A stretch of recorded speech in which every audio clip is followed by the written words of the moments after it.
All right, I'm here with Anna Rahe. She's a body worker and movement expert and the founder of GST Body. Anna, welcome to the show. Hey, thanks. It's so nice to be here. Yeah, I am jacked to talk to you about fascia. And Mm, we were talking offline about fascia and how it's this. There's so many different philosophies, first of all, of like, should you roll on your fascia? Is that a good idea? Is that a bad idea? You know, does it make the muscles weaker? Does it make them stronger? But I'm always curious is how you got here, because you said that at 18, you felt like you were trapped in an 80-year-old body. So that's true. what was the moment that made you decide to take your own health into your own hands and create this whole new science that you do at GST Body? Great question. I think the moment was when I realized at the end of a very long journey with other professionals that no one had a single clue what was going on. Even the people I trusted the most, like my mentors and, who taught me yoga and, acupuncture, and all these people just did not know what was going on. And I got really depressed because I thought, am I really all by myself, or is it hopeless, or what are my options? Because to live like this is not an option. I'm too young to think about living till 80. I had a longevity. All of my grandparents have lived late into their 90s, and I'm like, this feels really, really bad if I have to live in a body that feels like this. And so I did spend about an hour just screaming and crying on the floor when I got rejected by my mentor at the time. She's like, sorry, I can't help you. You're not here. I don't know what's wrong. And, and I was like, okay. So then I got myself up and I was like, Anna, you're smart. You can figure this out. What do you think this is? It's not muscle, and it's not this, and it's not your abdomen, and it's not your digestive system, and it's not. And I was told all what it was not, right? Because all the tests that came back diagnostically were like, nothing's wrong with your gastrointestinal tract. Nothing's wrong with your lungs. Nothing's wrong with your, and I'm like, but I still can't breathe. I feel like a 10-pack-a-day smoker when I go on a run, even though I don't smoke. And this is, so by the way, this, way before long COVID and people, dying suddenly and stuff like that. So this is that's way right. before that. Yeah, this is way before I that. was 18 years old and I am now 46. Yeah, okay, Way cool. before. Way before, yeah. So your biggest thing was, what was it? Because I know you're mentioning you had all these issues, but what was it? You just couldn't breathe. You couldn't. What was it? Lethargic? What was it? Yeah, I had everything from like severe restriction in my body and tightness in my muscles. Sometimes I would go to a dance class and it was very random. It was not a regular occurrence. It was like Monday I would go and dance, and by Tuesday I literally could not lift my hands over my head, or I couldn't sit down, like the kind when you do the hardest workout in your life and your body just won't move. And then other times I'd feel like I was a marathon runner. I did love to run. It was my primary conditioning as a dancer, to just stay in cardiovascular shape. And I would run the Golden Gate Park one day and I would be making like 8-minute miles, and I could keep that up really well. And the next day I would go out and I literally couldn't get up the hill, Octavia, to the park. And I was like, bending over, and I was like inhaling. They gave me inhalers and bronchial stimulators and trying to understand. And so that was the scariest one, where I'm like, I can't breathe. I would get bubbles in my stomach and IBS type symptoms that would keep me up at night. It literally felt like I had a lava lamp in my chest and I couldn't like settle my brain. So then I had like insomnia problems. And then I would like have depression because I'd have brain fog, and I was already ADHD. I knew that kind of early on in my journey. I didn't discover it till I was 24, but I was like, okay, that could be. And, I am like a person that's like, I will not leave a stone unturned. I'm like, if there's a possibility. And so I just kind of was like really a puzzle, like this Rubik's Cube of like, I'd go and get this information and it would kind of apply. And then I'd go over here and then it would not apply. And I would just kind of piece things together. And I had this litmus test that if it would actually it could be a painful treatment, but as long as it created freedom, as long as it would enhance my ability to breathe, I would keep that piece of information. I would say that one is valuable. That's true for me. So like, we're taught in, one of the big things for me was we're taught in dance, yoga, core, weight training to really strengthen our core by connecting our ribs to our hips and tightening our abdominals as much as we can. And inside of this principle, there's a lot of bad things for fascia, it turns out.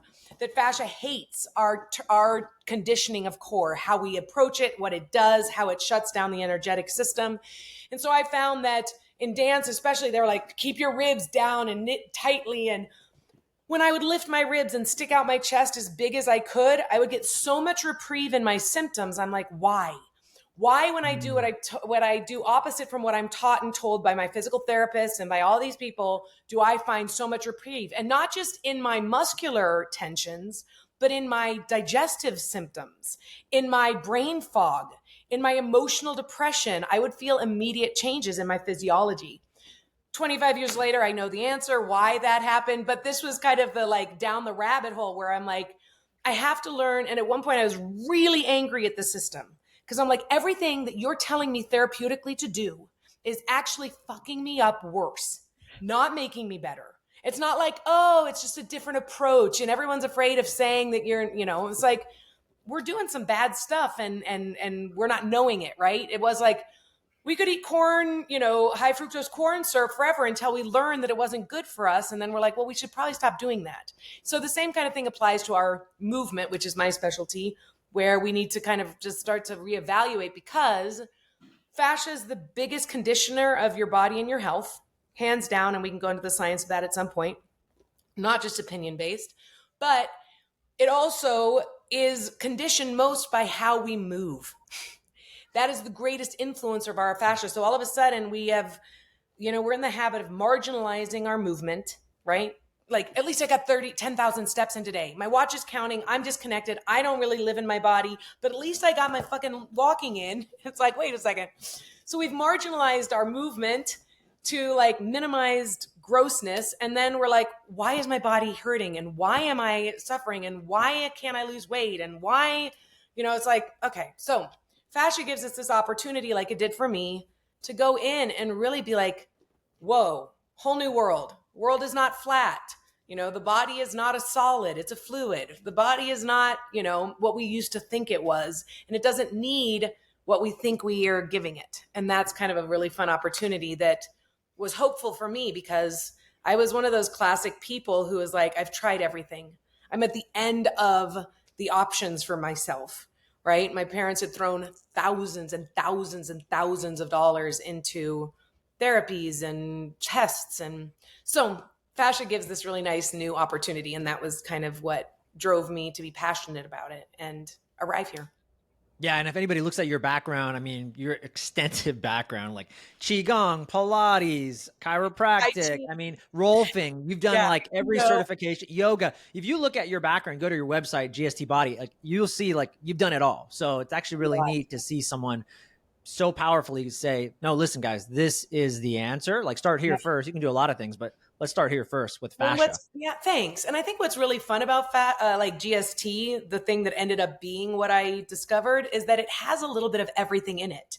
It has the best pieces of Qigong. It has the best pieces of, Tai Chi. It has the best. And I used to get clients. I had clients that would come in from like Singapore, and it was when I was living in San Francisco, and they were always like, have you heard of, Tang Chi Hua or something? And I'm like, no, what is it? And they're like, oh my gosh, we have this thing that we do. It's called towel work. And it's exactly what you're doing. And I'm like, that's interesting, because I think that there's this global knowledge of wisdom that's available to us.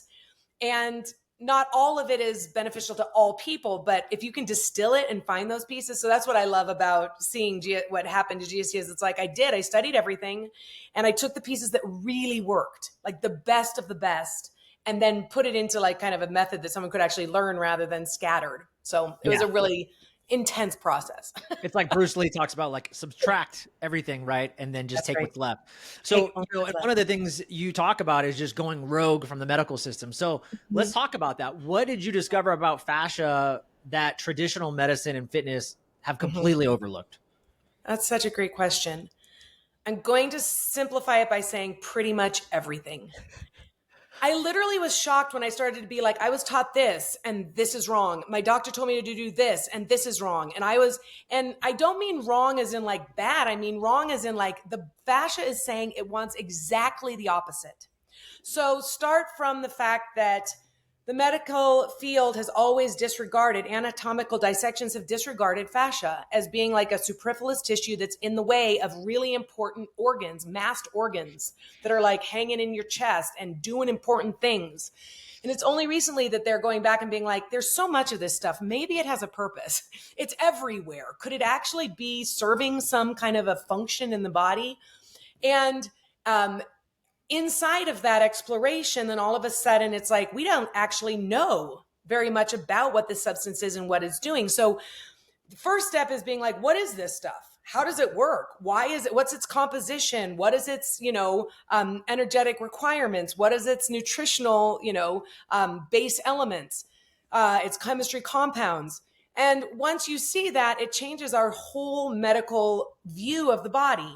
Everybody always says, yes, the body is, more water than it is a solid, but yet our medical system is all based upon the solvent, not the solute, right? Looking at the actual tissues rather than what the composition of it is. And if you look at the molecular level of our bodies, we're 70%, between 50 and 70% of water in our bodies based on age and sex of our chromosomes.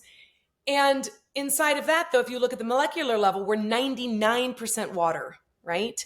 It's when you take out all of the other like collagen, elastin, and all these other cellular things that you really distill down, and the body actually wants to maintain its fluid state to be in a state of health. And so the medical community defines health as how strong and rigid, like let's take medicine into physical therapy because that's the branch I do, but it's also in how we address, heart disease and how we address, cardiovascular problems, lymphatic, edema, all of those kind of things come down to this medical principle that we are solid, not fluid. And then we define health by how solid you are. If you are, hypermobile, we have to you go into PT, everyone's trying to make you stronger. Everybody's answer is you're just too weak. You have too much mobility. That's what's injuring you. And fascia turns around and says, actually, that's not true at all. You are so rigid. You are so dehydrated. You are so locked up. There's too much rigidness in you. There's too much solidness. And you need to add hydration to your tissues, add lubrication to your joints, and decrease the amount of rigidity that's sitting inside of your tissues. Glycation is a process of tissues becoming rigid and ossified. It happens when you're 15. It starts happening when you're 15, but it actually is an oxidative process, and it's your tissues becoming honey crystallized, kind of like, the way honey after it sits a while becomes crystallized. Yep. So when we start sitting 5 years later, pretty much from the time we start sitting in our elementary education, our tissues start to become sticky and rigid. Yeah. And then we go out and we do our movement disciplines, like our, high school sports and our trainings, and we try to make things more rigid and more strong. And all of a sudden, by 21, we're showing signs of significant damage. I don't know if this interests you, but it's very fascinating. We are born with what's estimated over 300 anatomical movement options, okay? Over 300 anatomical movement options. When you watch kids, you can see this in little babies and stuff. By the time that you're 20, you have less than 30. Most people have less than 30 anatomical movement options. That means moving my shoulder around, lifting my leg up, being able to do a primal squat. We have lost almost all of our facility. And when you start learning about how important movement is, this is another way fascia has totally redefined the medical system, is that movement is not just a thing that you should do to burn calories and have cardiovascular health. It's actually pushing and pulling energetic life force through your cells. And when you don't move, you're not nutritionally supplying the elements that your cells need to be alive. alive. And so we need to kind of just redefine this rather than get in your 30 minutes and try to keep your BMI above this, not your BMI, your BMR, your heart rate up to this level. And it's movement is much more elementally vital to our sustenance in our bodies than you can even know. For example, you must move in huge ranges of motion to move the amount of water through your system each day. Drinking water isn't enough. Your arms and legs are more like pumps than they are like sticks. And when fascia is organized in these tubular, kind of nanotubes and microtubes, they organize around your muscles. Your muscle contracts and fascia is pushing fluid and moving the tissues to keep you healthy. So it's static water creates septic and disease conditions. And this is what's happening in our bodies, is that we don't not necessarily move enough in terms of 30 minutes, 60 minutes, timing. We don't move enough in terms of dynamic ranges of motion. right? Everything is linear and knees over toes over hips and holding a form and tightening the muscles around a form. And fascia's like, I actually like to move more like a water balloon than I do like a stick being thrilled through the air. And when you look Yeah. at that, then we're really compromising what is essential to our energetic health, which is in physiology, cellular reproduction, systemic movement. Every single one of your systems relies on movement of fascia. Here's a good example. You start to chew your food, your esophagus immediately starts to contract in a rhythmic pulse to that of your colon. You chew and it moves the food down into the colon, and there's this synchronicity to pass the food through to extract nutrients to get it into your bloodstream. When you have no motility in your organs from sitting, from stress, from diaphragmatic restrictions, you literally are pickling your organs and you are not having motion. Doing your core work is actually adding to the diseased condition. Hold your core rigid, tighten it more, keep your organs in place. And the organs are like, oh my gosh, I really want to do this because I've got to pull. And so then you get Crohn's disease and you get diverticulitis and you get like your microbiome is a disaster. And It's like, yeah, I mean, people need to really look at how they move spine, move organs, move inner ear vestibular systems for, health, mental health. It's pretty amazing what fascia can address. And that's what this comes down to. You said, how does it redefine? It says medicine is diagnostic. It goes into a myopic closing aperture and says, oh, if it doesn't fit into this, we don't know what's wrong with you. They take all your symptoms and by deductive reasoning get you down to like, here's your diagnosis. But what happens is that's not connected to anything else. And fascia actually does the opposite. It says, you think it's this. You think this symptom is the cause, but really I'm going to take this out. And it could be connected to my right shoulder, and it could be connected to my left toe, and it could be connected to my right ear. And all of a sudden you're like, oh, when I release my left ear, I literally get, bile to release in my, gallbladder on the right side of my body. And this is what's cool about acupuncture. It's tied in. It's a connection, right? Fascia is opening this landscape and saying, look broader, don't look narrow, right? Look at connection.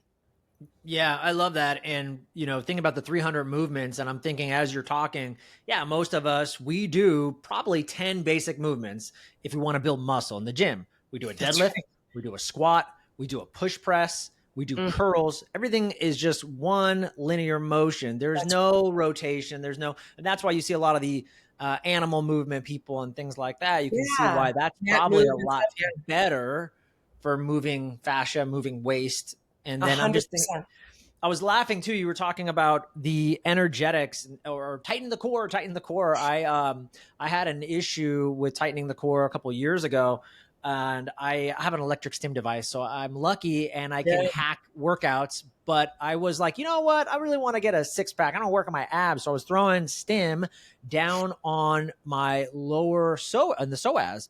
Yeah. And because I'm like, got to tighten the core. And that's what I want. I want those lower abs, Anna, to be defined, right? That's right. Because those are tough to activate the core, right?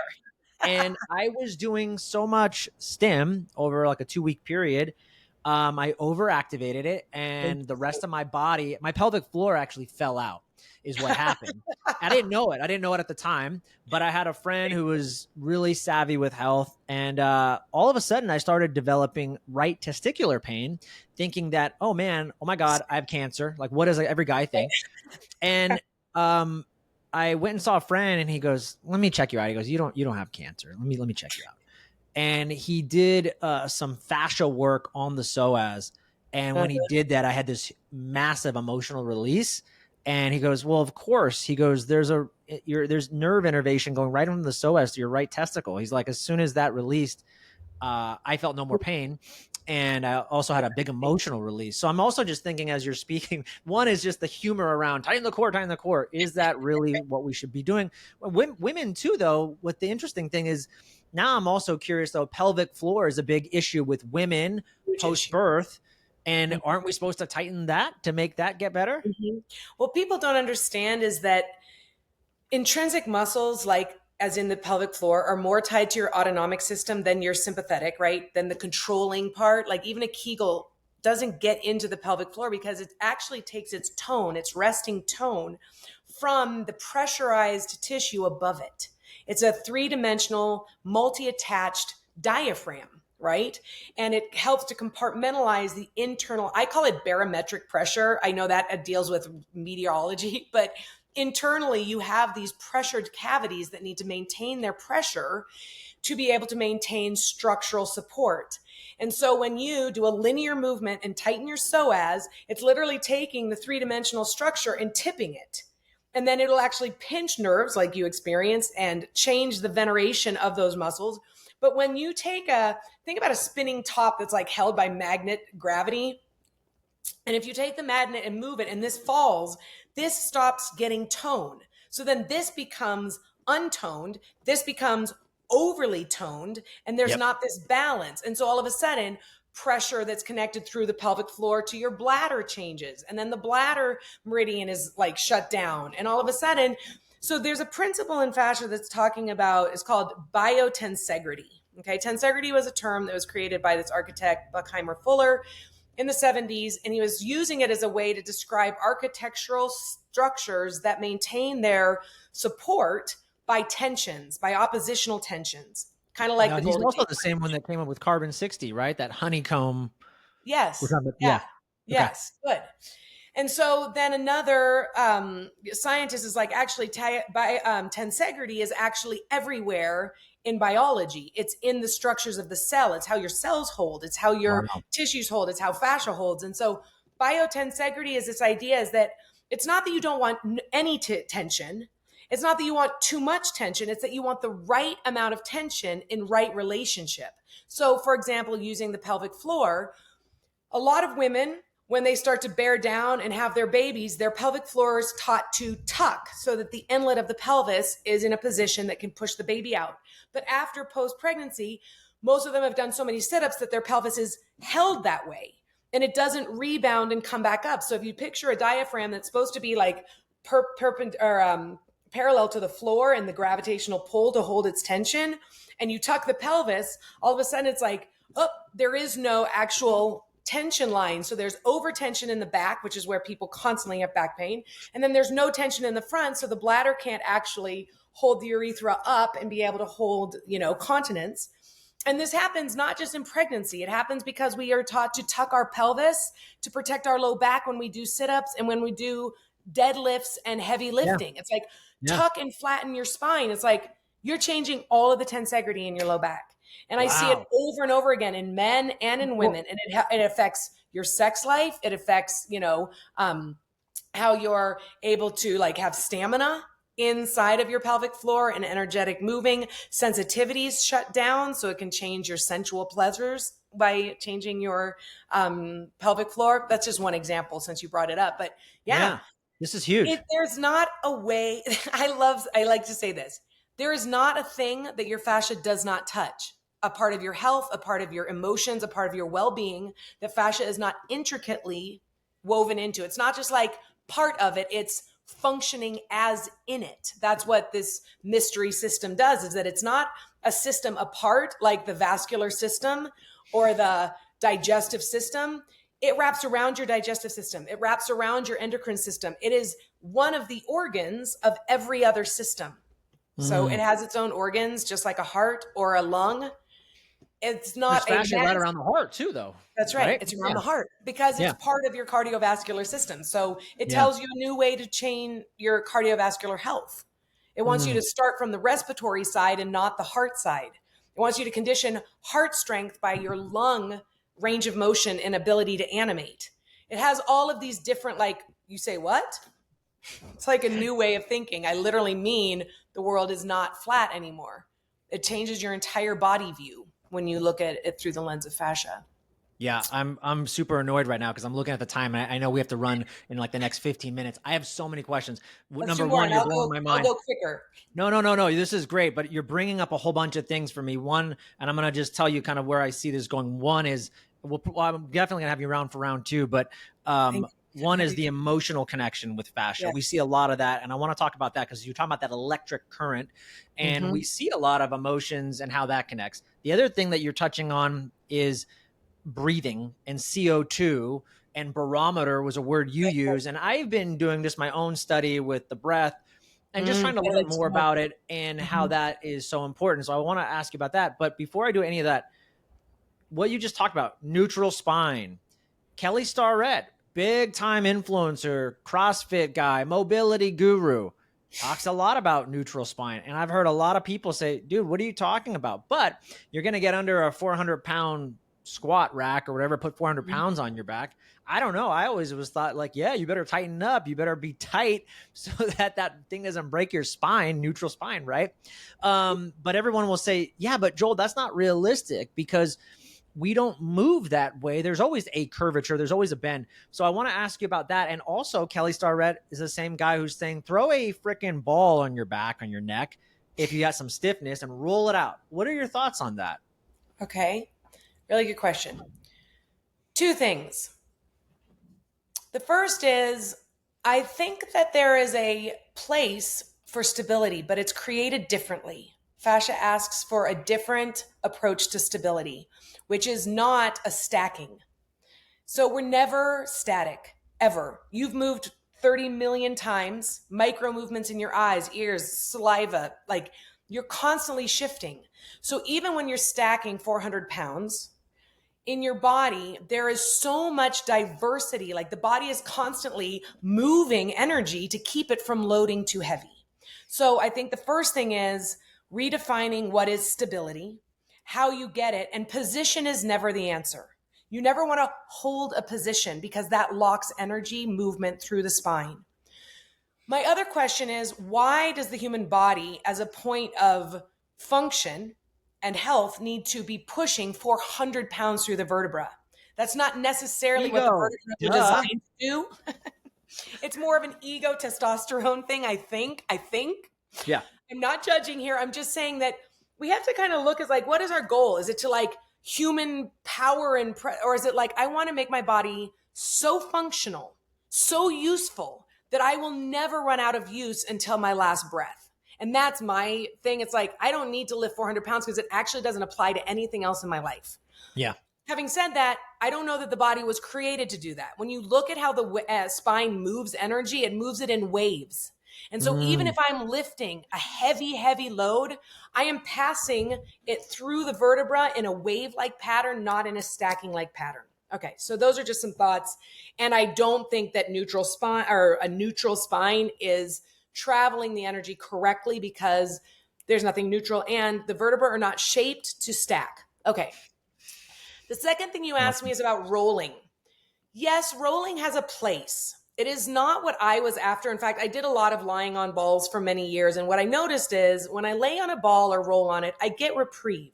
But the minute I get up and go back to my dance class, I flare up again. Everything gets tight.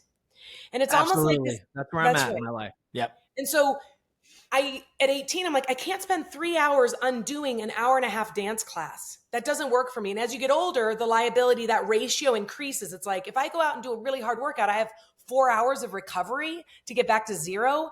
And it's kind of this idea of like, I'm going to go out and exercise as much as I can, or I'm going to sit all day. They're same exact condition in fascia, just opposite extremes. You don't want too much, not too little, right down the middle. So you want the right movement, not.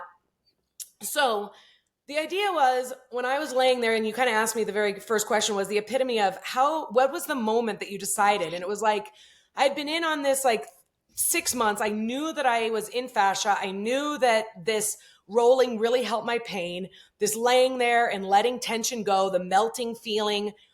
But there was this missing piece and I'm like, what the fuck? Because I cannot lie here it's unfunctional. And I want it to be permanent. I wanted a permanent solution, not a medicated solution. Yes. And so I noticed that when I was laying there that my fascia did this thing.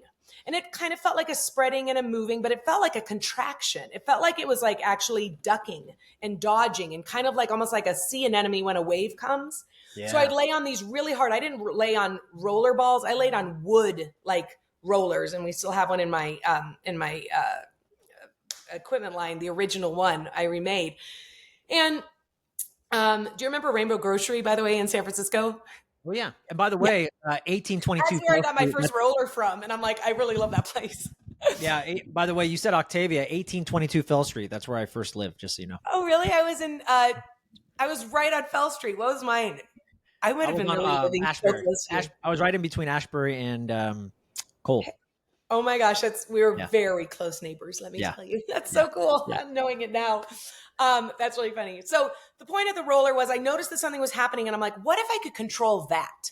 What if I could make that thing, that fascial flux? I termed it fascia flux. So a muscle flexes and fascia fluxes, and I'm like, what if I could control that? What if instead of me always needing a ball pushing in on me, I am doing a leg lift in my dance, and that weight supplies the same push as a roller, and I can make that expression happen. I can make the muscle move. And this is the groundbreaking kind of biotech of what I do is fascia can be controlled and you can make that impulse. And so what it did, it was a game changer, because then I wasn't going out and loading all the tissue with stress and then having to go and exfoliate it with a ball. I could actually be exfoliating it at the same time. I could metabolize the load at the same moment I was adding it. And so all of a sudden, then it was again, I still like rolling. I still use those tools, but when I'm laying there, I'm not just letting the roller supply it's like a medicinal dosing. When the roller goes in there, I take it and exaggerate it with the muscle flux or the fascial flux of its contraction. And that's what changed the biomechanics. So my answer to people is like, yeah, roll. It's good for you. But it's like adding lotion to dry skin. It's only skin deep and it's only temporary. And what you really want to do is be like, how can I keep from adding that freaking hard ass stuff to my tissues in the first place? And the answer is you have to change your biomechanics. How are you pushing load through your force of the tissue? That's what it responds to. Yep. That's the question that is more important, is don't take on the load anyway, right? It's like, if you're trying to lose weight, don't eat Kit Kats. Just don't do it. Okay. I'm going to bring you back on and I want to talk about CO2, water, emotions. But to wrap this one up, I want to just, so people get an idea before we do a round two, is if I come to see you for GST Body, yes, what does that look like? What are people experiencing? Is it an online class? Is it everything done in person? How does that look? How does that work? Great. We do it in person if you're around me. Unfortunately, most people are not around me. You're in Boulder, right? Boulder, Colorado? Boulder, Colorado. Yeah. Okay. Boulder, Colorado. Just relocated during the pandemic back home. I was born and raised here. So in person is obviously always, when you're working embodied things, it's always preferable. Yeah. But what was really surprising about the pandemic was that GST really still translates and is still so bioavailable even through the screen. And so we have daily classes that you can join. Some are with our special equipment that amplifies the effects of GST. Others is just your body, which is what I've always preached. Your body's your primary equipment. What it looks like to most people is that you come in and your body is this high precision instrument and nobody knows how to frickin' play it. It's almost like people come in, they're like, I want to learn piano. And I give them a Chopin. Like, you go to a trainer and they're like, here's your Chopin, but you've never learned how to play your notes. And so I tell people there is a learning curve because you have never learned to move your body with great skill and agility great skill and agility. So there's a tiny learning curve, and it's like, here's how fascia wants you to move. Here are your tools of your trade. And I'm going to teach you how to use movement to manipulate and restructure your tissue. And then it looks like a workout because it's movement. And that's all we think of as movement, is like, this is fitness, but it's much more. What we're doing is literally like what chiropractic, massage therapy, and acupuncture do, but you get to apply it to yourself through your movements to create a really healthy body. And that's what we're doing. And that's what it feels like. You'll feel like, I feel fatigued, but I feel like I got a deep tissue massage, but I feel like my pain is completely gone. And I feel like I'm much stronger. My knees aren't clicking. My hips don't crack. My digestion is back on track. I had amazing elimination. I don't have to do my liver detox because I'm pooping regularly. So it's, deal with fashion. It deals with itself, but you kind of have to just learn like how to traction, how to compress your tissues, how to move fluid through your body. And so it's just a really feel good way of moving. Okay. So someone like me who's pretty trashed and broken, you know, my kind of my background, 15 That's years as a right. police officer, and you know, I got some asymmetries and stuff. Probably would be good to fly out, see you, do like a 4-day crash course. Is that kind of something like you would do that, and then later on, I could make it stick with the GST learning curriculum That's remotely. Is exactly that right. Yeah, I think okay? it depends on how in need the body is. I can download amazing stuff into really broken bodies in a very fast period of time. 4 days, considering you've done it for 28 years, 4 days to learn it and start feeling benefit is really great. So if it's you, come and see me. If it's the Yeah. person listening and it's like, I just have this thing that won't go away and I'm afraid that I'm going to start losing my facility as I age. We're both, I think, around the same age. And it's like, 42. this Yep. gets serious. This gets Yeah. serious where you're like, I don't want to lose my lifestyle. I don't think I can live like this low back pain. And I do a stretch and it's fine, but then it always comes back, or I sleep on it wrong, or right. And so, and there are people who have just like literally, I've been surprised in my 25 years to be like, all I did was teach them these 3 things and they're out of pain. And I think Yeah. that because my journey was so deep and so, emotional, I think that everyone had to be that way. But it's like really remarkable that just changing a few things. So for those of you who don't want to fly in and see me, get online and just do a deep dive into fascia, because it really is life changing. And that would bring us to our minor concept I wanted to, because I want to talk about emotions. I Okay. think Yeah. that what's really important is that we are full body people, right? We are present beings in a physical carbon life form.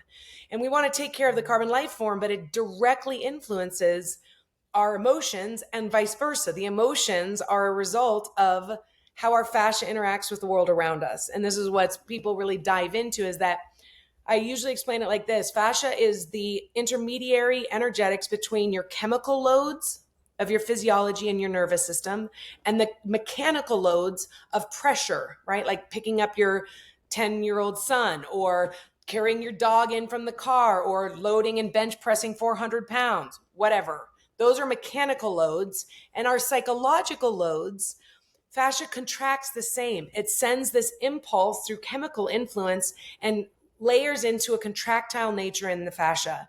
And when you order the same chemical cocktail of experience over and over, because you're you, your body will start to take the imprint, and it's almost like a tree reading the rings on a tree. Your fascia contains the emotional imprint of your experiences.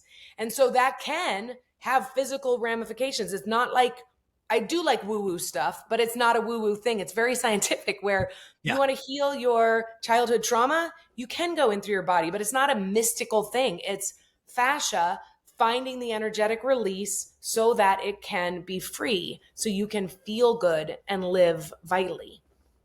Yeah, I love that. We could go on and on. I mean, there's great books out there. The body keeps the score, but like That's neurotransmitters and ligands actually embed and encode memories into the fascia. And so so crazy. you guys, I mean, what she's saying is so right. And then you start to manifest that. And it's just, yeah, it's so interesting because, and we've seen you see a lot of good work, like the human garage people, that you see a lot of like them releasing people's fascia or stuck areas in their body, and then all of a sudden they have this big emotional like release and download. Also, there's just so much. I've been learning more about how sexual energy can be tied into the pelvic region, right? That chakra, and that can be Yes. tied into wealth and money and your ability to be make money, which I never thought about. I never even heard about. I was reading a book recently, and I was just talking to a very successful guy, and we were just talking that before I was talking to you. So everything's so connected. We have no idea. We don't even think about it. That's what I was going to say. For me, it's really fun for me to hear you talking, because it's like, that was my journey of like, I'm interested in this and it's connected, and this is connected to this, and I studied this, and they're all kind of saying the same thing, but it's coming from a different lens. And so it really is an opportunity to expand consciousness rather than myopically going in, right? To open ourselves and find answers by making those connections. Like, those locks in our tissues directly affect the choices we make, right? It's not other than, it's not separate from, it's one and the same inside of Yeah. you. Yeah. One last thing I was going to say, and then please tell everybody where they can find you, is, I've heard Tony Robbins say this, and it's so interesting, but there's a lot of people that have said it too, but change your state, change your mind. And sometimes he says, the mind can't catch up, unless you change the body. So just change the body, change the state. The physiology then replicates what the mind does. So, and then you see it all the time, right? If you're depressed, what do you have? Slouch shoulders. Your physiology is slouch. You're caved in. But if I have my arms and shoulders back, I'm confident. And it's a different vibe. And so sometimes what you're saying is if we change the fascia, we change the state, the physiology, the body, the mind will catch up, which I love. And I think it's powerful to go in through the body because you don't have all the mind madness. A lot of times our psychology is murky and it's kind of like grungy in there. It's like we have so many like wires that are tied to this and tied to that, and we can miss some of the more important information that our body needs or that our heart and mind need. And so going into the body provides a different source of information. Sensations provide as much as the cognitive, tech dots and O's and X's and, like digital information from the brain serves a purpose, but somatic information from the senses provides a whole nother river of information in order to do your growth and your change and your transformation. And so I think people need, it's freeing to actually go into the physiology, change, arch your spine, and you will have an emotional release. It's not like Human Garage, I like some of their stuff. And I'm also like, I'm not drinking urine. You're not causing it in them. This is the natural state of things. If you just arch your spine, you too can have an emotional release without anyone being there. Yeah.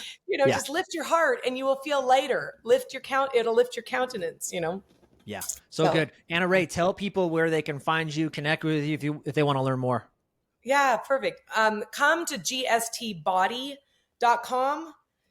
I think that's the fastest way to reach me. I also have an Anna Rahe website. My last name is spelled Rahe. That's why it's confusing, but you're going to put those in the show notes, right? Yes, I will. Yeah. So follow me on GSTBody.com, or that's the same acronym for Instagram. And you can reach out. I respond to all people reaching out through the inquiry on my website and personally. So ask questions. And if you have things, I really like to hear from people because it helps me grow and find answers and also be able to be of service to help people with their bodies and their hearts.